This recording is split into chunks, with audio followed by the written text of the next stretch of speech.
Hello and welcome to Hare and the Hawthorn. My name's Kate Ray and I'm your host. So this Sunday you've just got me. And one of the things I thought that I would like to do is I would like to start giving back to the guests that have been on the programme for the last few months.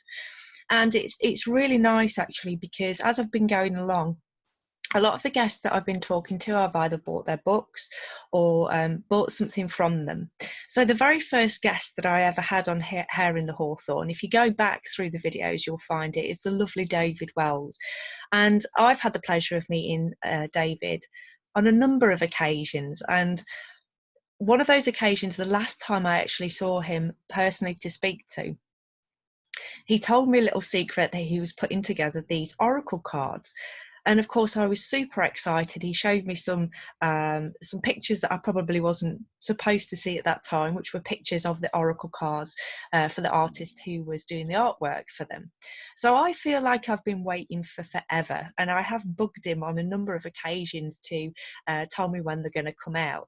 And I missed the launch of it. I found out from my mum, I'm going to say that, from my mum, that he'd already bought the cards out and she'd purchased her oracle cards.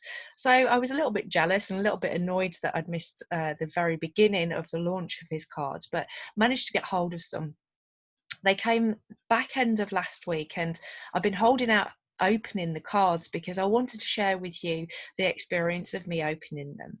Now, David Wells is very well known for his psychic development work. He's a teacher within spiritual realms and Qabalah. And I know at the moment he's kind of downsized the things that he's doing online, but he still does some fantastic past life regressions. So I think it's David Wells Spirited. But if you type in David Wells, you will definitely come up with his website. He's also on social media platforms, both Facebook, Twitter, definitely Instagram. I've definitely seen him on Instagram. So if you want to find these cards, just drop him a message and let's see how this goes. I'm going to take you through the cards as I'm looking at them, and we'll have a look at some of the pictures. I'm not going to give you the full pack, go through the full pack. I'll leave that to your own excitement. I am super excited. I opened the package but didn't open the package. I just wanted to double check that I'd got them. So I'm going to take you through it, and this is literally real time, me going through these cards. So there were two things that came with this. So this is the actual pack of cards, and if you can, I don't know whether it's going to focus on these very well. I'm hoping so. If you can see, I mean, the packaging is beautiful, as you'd expect from David, and we've got that the Kabbalistic Tree of Life as a sticker holding them all together, which is a really nice touch. It is a really lovely touch. That I'm going to try and peel that off and save it. I don't know whether that's going to be possible. I also received a little pouch which I'm going to put the cards in eventually, and with that is this beautiful card. And this is, if I remember rightly, one of the archangels as you're going up the Tree of Life, and I very much recognise this image. And I don't know whether it's one that David showed me in conjunction with the cards. I was part of his Awakened Soul teachings, which was an online course a couple of years ago, which was absolutely fantastic, and I've been trying to bug him to run it again because I got so much out of that. It was brilliant. So on the back is a little bit of a message. It says, "Thank you for purchasing these cards. Whether you're into Qabalah or Oracle cards, you can find out how to work with your cards at the website, which is www.davidwells.co.uk. You can also follow me on Instagram at David Wells Spirited. I'd love to see how you're doing with the cards, and if you post any social media, put the hashtag of Qabalah Magic Oracle. I hope these cards bring you insight, aha moments, and shine a light to help you along your way. Brightest, David." I love the way that David writes. It's kind of, I always expect him to be a lot more serious, and then he'll come out with some classic words that just make you giggle.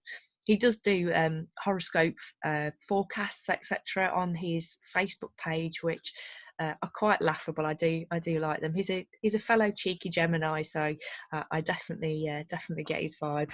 which is good. And he also tells me I'm too impatient as a Gemini. A little bit of an insight into my personality.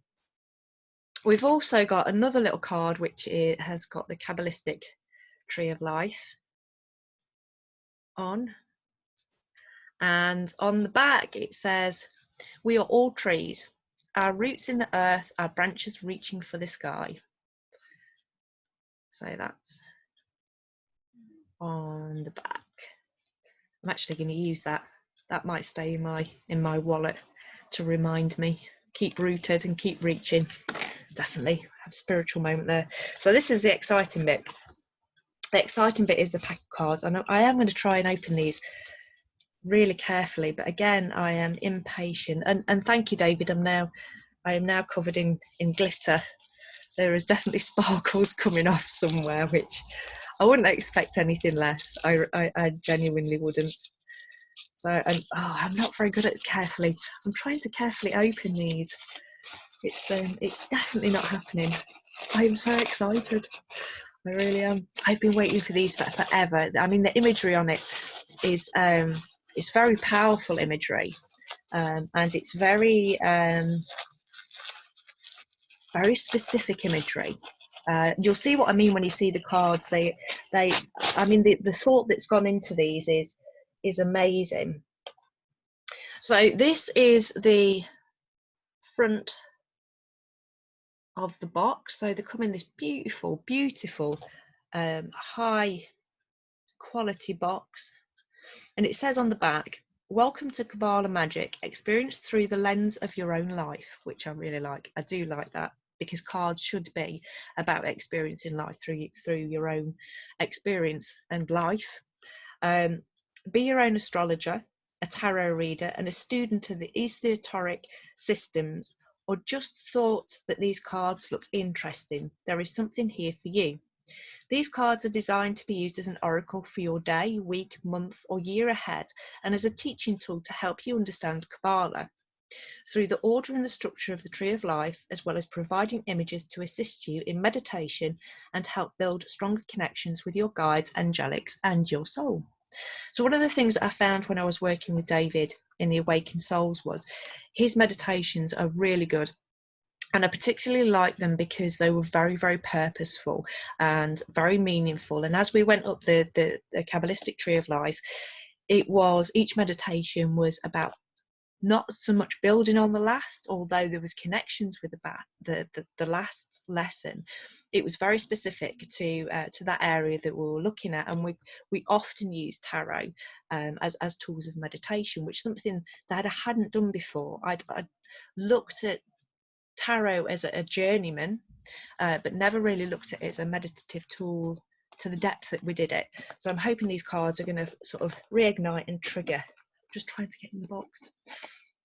No, I did say to him that could he sign the box for me, and I refrained from doing the whole kind of celebrity thing, and it took me a long time to ask David if I could have a photograph with him, because I don't know, I feel a bit weird about that, but I did ask him this time to sign it, and he's just put Kate for the journey, love from David.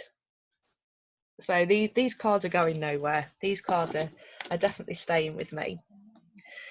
So the first thing that comes out of the box is we have this booklet. Again, really good quality, high quality, and you get the sense of what these cards are about. And I know with David that there would have been a long contemplation on each of these cards, and he very much chose an artist that represented what he was seeing and the imagery that he would want to put across. These aren't sort of an afterthought. These aren't there for just a sense of prettiness and beauty. These cards very much feel as though they've got deep meaning to them, and lifelong research to the meaning. So as you would have expected with an oracle pack, we have, I'm sorry, you can hear my dog snoring. These have, as you'd expect, they have the card, whatever card it is that you've pulled out.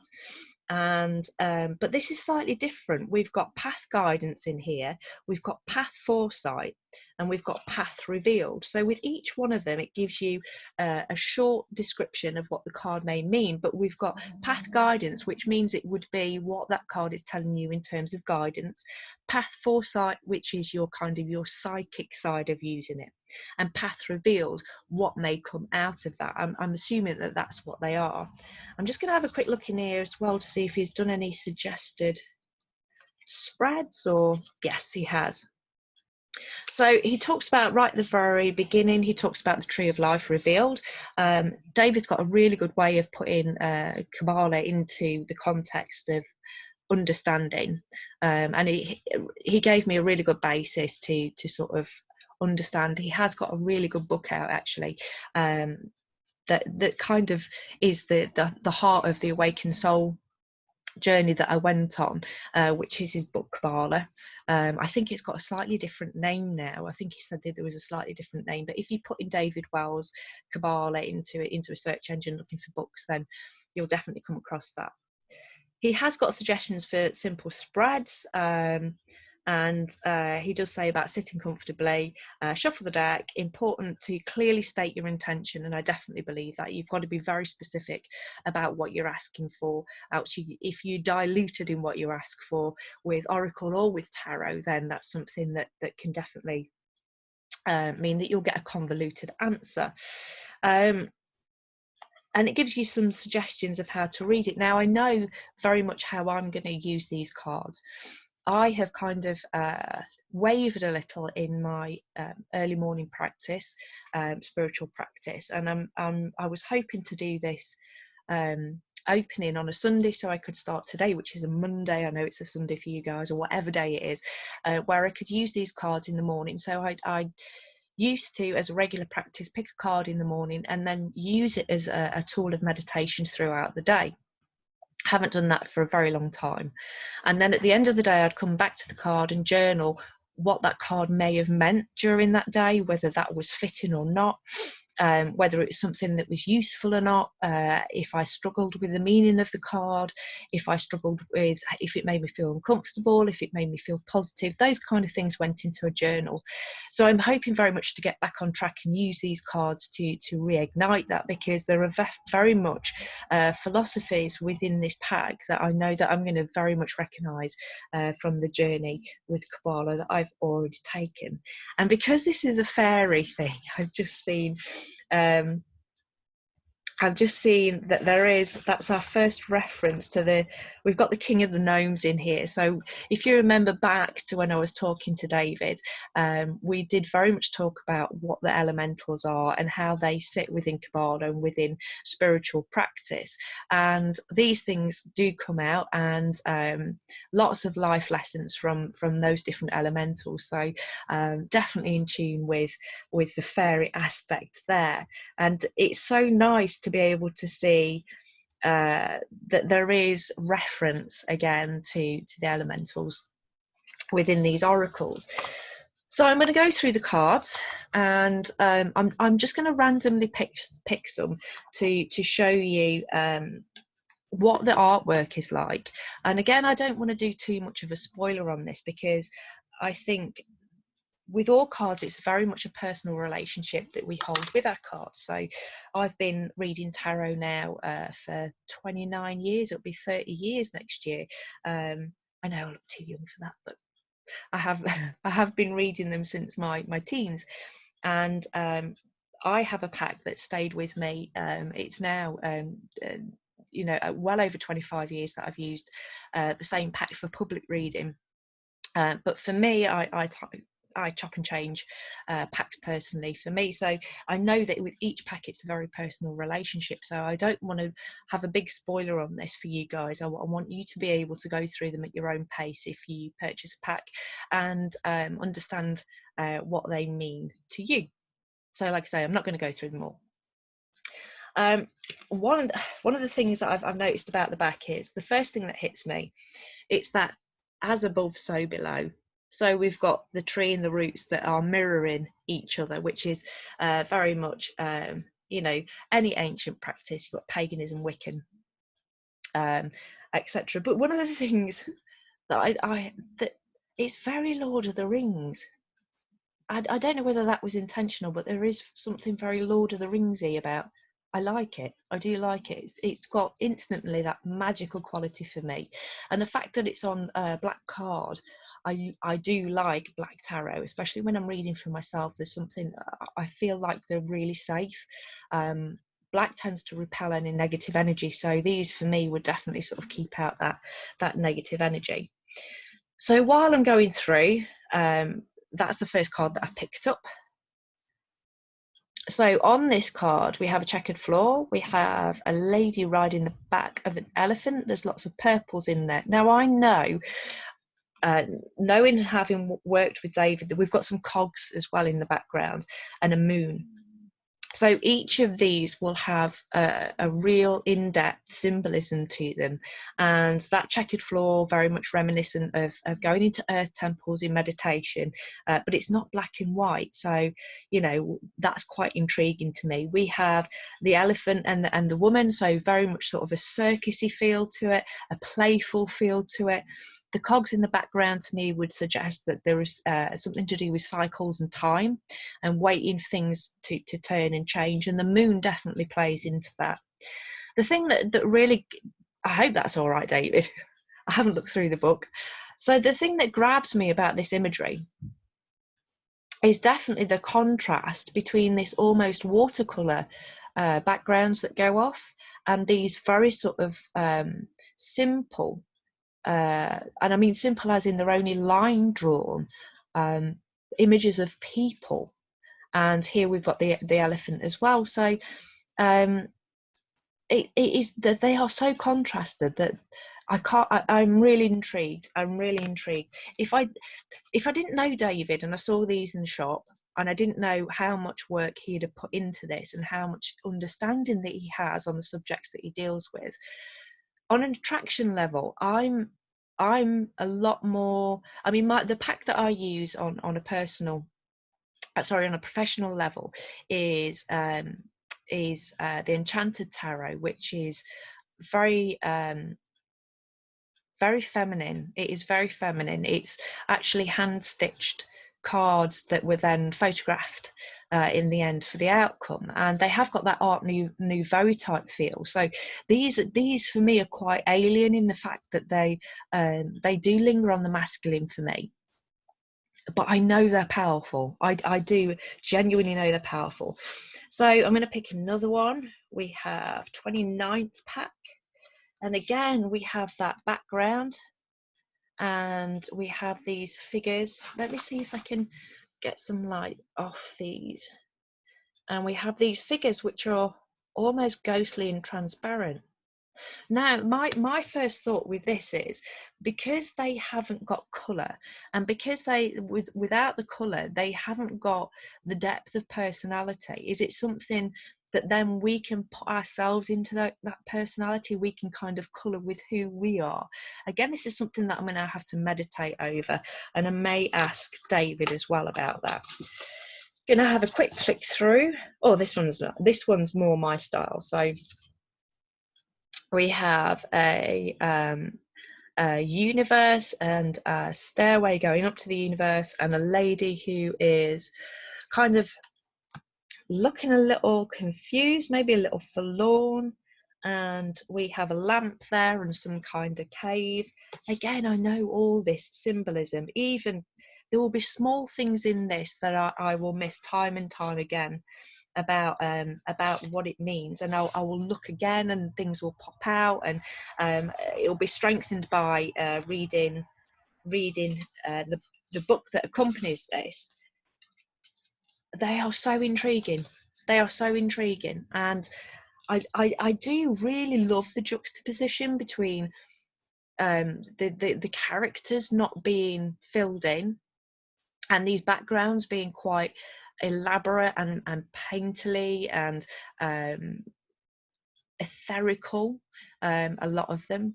I like that juxtaposition because it makes me feel a little uncomfortable, which is an interesting psychological perspective on me, really, if nothing else. And I think that will definitely give me a focus to meditate on these cards further. I think what I'll do is I'll maybe, if people want, I'll maybe come back and give you an update on having used them for a while. I know that these need charging. I need to do some work with them to connect with them. I know people have got all kinds of different ways of doing that. I have my own little methods of doing that. One of them is I sleep with them under my pillow and kind of carry them around for a while. But I think I'm going to do an update on this, and I might see if I can coerce David to come back and have a chat with me about them, and to maybe explain and explore some of the concepts within this pack, because it's definitely within the realm of kind of the Fae as well, you know, these etherical realms, and you know, this understanding that all the astral planes are all there together. The distinctions are there between astral planes, but very much in the meditations that we did, the Kabbalistic meditations, brought in those elementals. And I definitely worked with sylphs and gnomes and salamanders and nymphs when I was doing these meditations. So it would be interesting to see how these fit into the cards as well. Like I said, I don't usually do oracle cards. It's not something that's usually, I've not found a pack of oracle cards that have got the strength that these cards have for me. Oracle cards for me tend to be a little too, I don't know, wishy-washy. I don't know whether that's fair to say. They tend to be a bit self-explanatory, so you don't really have to work hard on the understanding. And when you're working hard on the understanding of symbolism within a card, it also means that you're working on an understanding within yourself, if that makes sense. I have got some fairy oracle cards. I've got the Brian Froud, so I've got both packs. I've got the Brian Froud pack and the Brian and Wendy pack, which I think I'm going to do something about. I'll probably do another YouTube about those as well, because they're really interesting. They have a really good balance of kind of light and dark within them. They have a really good in-depth sort of journey into the fairy world. They're very much a meandering, meditative meandering into the fairy realm. So back to David's cards. What do I think? Can't wait to start working with them. I think that's the bottom line. I've been excited to open them since they came last week. Quality of them is incredible. I mean, if you could see how utterly black those edges are, and the quality of them, I know it's going to take some years to wear those edges down. Most of my tarot packs are a bit dog-eared at the edges, but it is going to take a time to wear those down. I am going to work on them, and I will update you. And like I say, I'll see if I can get David along to chat with me about them at a later date. So hopefully normal service will resume next Sunday. I have got in the offering a loan, another loan YouTube, which I'm going to be exploring concepts of Fae that have been sort of ideas that have been not troubling me or bothering me, but have been intriguing me, sort of questions that I've really never ever asked before about the fairy realm. And it's, I've been working within this realm for forever, I think, and more than ever I'm questioning lots and lots of different aspects of the fairy realm and what fairies are. So I'm really looking forward to putting together another loan YouTube. Hope you've enjoyed this. Like I say, I will be giving out thanks to those people who have come on my YouTube and sat on my YouTube. I'll be reviewing people's books. So off the top of my head, who have I got? I've got Peter Law's book that I will be reviewing at some stage, The Frighteners, which is a really interesting read. Who else have we got? I can't think off the top of my head, but I will be going through and giving those people those thanks by doing reviews. So thank you very much for listening to Hair in the Hawthorn. My name's Kate Ray, and I will see you very soon.